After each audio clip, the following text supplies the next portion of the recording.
안녕하세요, 뉴스반장입니다. 그렇게 180도 인사를 깍듯이 해대더니만 돌아온 건 압수수색이었는데요. 당해보니 어떤가요? 사실 고소하기까지 한 이 상황이 그리 나빠 보이지는 않습니다. 경찰이 23일 대구시청을 압수수색했습니다. 대구시의 공식 유튜브 채널을 홍준표 시장의 개인 홍보에 쓰고 있다며 시민단체가 고발했기 때문인데요. 누가 봐도 대놓고 홍보 수단으로 사용하고 있는 겁니다. 물론 이건 저의 개인적 생각인데요. 동의하지 않는 분들도 계실 거라 생각합니다. 그분들의 의견도 존중해 드리겠습니다. 불법 도로 점거를 하라고 판결하지 않았습니다.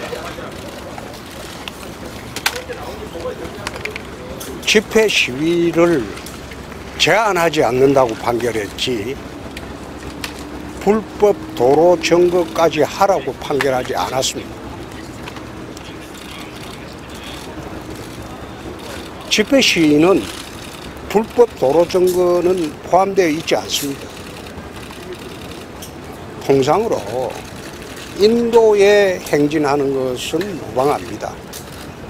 그런데 불법적으로 도로 점거하라는 그런 판결은 대한민국 법원 어디에도 하지 않습니다. 우리가 오늘 나온 거는 불법 도로 점거를 하는 그런 시위는 받아들이기 어렵다는 거예요. 홍 시장은 최근 퀴어 축제를 둘러싼 갈등에 대한 보복 수사라면서 강하게 비판했는데요. 하지만 이번 압수수색은 퀴어 축제와는 아무런 관계가 없는 걸로 확인됐습니다. 또 엉뚱한 일을 가져와 물타기하는 전형적인 모습을 보여준 건데요. 역시 명불허전 홍준표인 거죠. 이날 대구시청에 경찰들이 들이닥쳤습니다. 압수수색 대상은 대구시청 뉴스와 대구시 SNS 채널을 담당하는 뉴미디어 담당관실이었는데요. 압수수색은 4시간 동안 진행됐습니다. 경찰은 유튜브 채널 담당자 등의 PC와 휴대전화 등을 확보한 것으로 알려졌는데요. 이 사건의 발단은 대구시 유튜브 채널이었습니다. 지난 2월 대구 참여연대는 세금으로 운영되는 대구시 유튜브 채널이 짧은 동영상, 파워풀 홍 시장 코너 등을 통해 홍 시장의 개인 이미지나 업적을 홍보하고 있다며 홍준표 시장의 유튜브 담당 공무원들을 공직선거법 위반 혐의로 고발했습니다. 하지만 이날 압수수색에 대해 홍 시장은 퀴어 축제 당시 적법한 공무집행을 강압적으로 억압하더니 보복 수사를 하느냐며 경찰이 아니고 깡패라고 거칠게 비난했는데요. 또 대구경찰청 직원들의 시청 출입도 금지하겠다고 으름장을 놨습니다. 경찰은 압수수색 신청이 퀴어 축제 전에 이루어진 것이라고 설명했고 대구경찰 직장인협의회연합은 성명을 내고 영장 발부에 관여한 검찰과 법원도 보복 수사의 공범이냐고 홍 시장을 비판했는데요. 문제는 자신의 관리 운영이 가능한 매체들을 이용한 불법 선거운동을 하고 있다는 게 핵심인 거죠. 3년 11개월 뒤 대선을 노리고 있는 건지 아니면 대구시장 재선을 바라보고 있는 건지는 모르겠지만 이건 분명 자신의 인지도를 올리기 위한 행위이며 그걸 지자체인 대구시가 운영하는 홍보 매체를 통해 진행한 겁니다. 아무리 우겨봐도 진실은 달라지지 않을 듯 보이는데요. 당해보니 어떤가요? 하지만 억울하지는 않아 보입니다. 일단은 신라장을 수사를 해도 그 서민 이런 거 위주로 가고 뭐 유명인들은 나중에 나오지 않겠습니까? 유명인들 저희가 어떻게 하잖아요. 유시민은 뭐 이제 한 5월 말쯤에 어디 출국하겠죠. 뭐 이렇게 뭐 연구하겠다고 그래서. 관심 없어. 그 사람의 뭐 미천 드러난 지 오래됐잖아요. 1년 전 이맘때쯤과 지금의 유시민의 위상이나 말의 무게를 비교해봐요. 지금 뭐 그냥 저는 누구야? 아주 잘해. 사실 저희가 요즘 이제 시키는데 성공률 되게 낮긴 하지만 그때도 말씀드렸다시피 신라잖아요. 수사는 그냥 수사대로 따라가되 우리는 너는 유시민만 좀 찾아라 했고 시민 수사를 위해서 그럼 이철 막 나올 와이프 거예요. 찾아다니고 막 이러는데. 그건 해볼만 하지. 네. 어차피 유시민도 지가 불었잖아. 네. 나올 것 같으니까. 네네. 겁이 이철이랑 많아 이 사람. 먼저 지가 네. 불리기 시작하잖아. 이철 사실 교도소에 편지도 썼거든요. 이렇게 당신 어차피 그러니까. 쟤네들이 너 다 버릴 것이고 너 그런 거 하다가 한두 번 걸리면 되지. 14.5년이면 너 출소하면 이것저것 하면 팔순이다. 대기층이다. 가족부도 지금 찾으려고 하고 있습니다.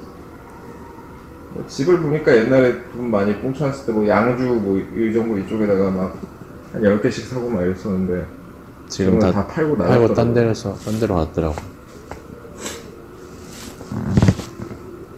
아, 와이프만 걸려도 될 텐데. 그럼 어디 계신 거야 지금?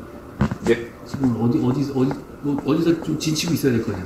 그 일단 구치소로는 아니, 편지를 지금 말이야 지금 여기. 아 지역이요? 응. 저희 방금 도착해서 방금 왔으니까 뭐 근처 카페나 어디 가면 이렇게 좀뭐 내가 지금 어디 가야 예. 돼. 아, 예. 아무튼 선생님 저 2시에 다시 뵙고 뭘 보고 왔어? 멀리서 그냥 뭐 그냥 악수하려고 산책으로 온 거 아니야? 네 맞습니다. 애들도 아마 안 나올 거였어. 안 나올 거야. 그뭐 남편이나 친형이랑 먹으려고 할 거예요. 그렇게 친한 사이가 아니야. 3월에 한 번 열어서 드리겠습니다. 그때 찾아뵐게요. 네. 감사합니다. 이런 상황을 방귀 낀 놈이 성낸다고 표현하는 게 맞는 걸까요? 누가 봐도 검언유착 사건을 물타기하며 결국 무죄를 받아낸 자가 이제는 아무 꺼리낌 없이 자신의 명예가 훼손됐다며 소송전에 나섰는데요. 아나무인의 후한무치함도 모자라 이제는 자기 착각에 빠진 듯 보입니다. 그가 받은 판결이 진짜 무죄였을까요? 하늘이 알고 땅이 아는 사실을 진짜 그들만 모르는 걸까요? 검언유착, 고발사주 주역들의 얼굴이 스쳐 지나갑니다. 이동재 전 채널A 기자가 사실과 다른 글로 자신의 명예를 훼손했다며 최강욱 더불어민주당 의원을 상대로 낸 손해배상 소송에서 1심에 이어 2심에서도 일부 승소했습니다. 요즘 돌아가는 재판부, 사법부의 황당한 판결들을 지켜보며 대체 대한민국이 어쩌다 이렇게 됐나 하는 자괴감마저 드는데요. 이게 과연 옳은 판결이었을까요? 서울고검 민사 13부 재판부는 최강욱 의원이 지난 2020년 SNS에 이전 기자가 금융사기로 복역 중인 이철 밸류인베스트먼트 코리아 전 대표에게 사실이 아니어도 좋으니 유시민에게 돈을 줬다고 해라라고 했다는 허위 사실을 올렸다며 낸 2억 원의 손해배상 소송에서 1심과 같이 300만 원을 배상하라고 판결했습니다. 이미 이는 사실로 확인된 내용인데요. 대체 뭐가 명예훼손이라는 거죠? 자신들의 직위를 이용해 이 사건을 은폐하고 덮어버린 자들이 누구일까요? 아, 저는 그렇게 생각합니다. 물론 주관적인 생각임을 밝히는데요. 지극히 개인적인 생각임을 밝힙니다. 지금까지의 내용은 저의 개인적 주장임을 거듭해 밝히는데요. 개인의 표현의 자유라는 점을 다시 한번 강조하고 싶습니다.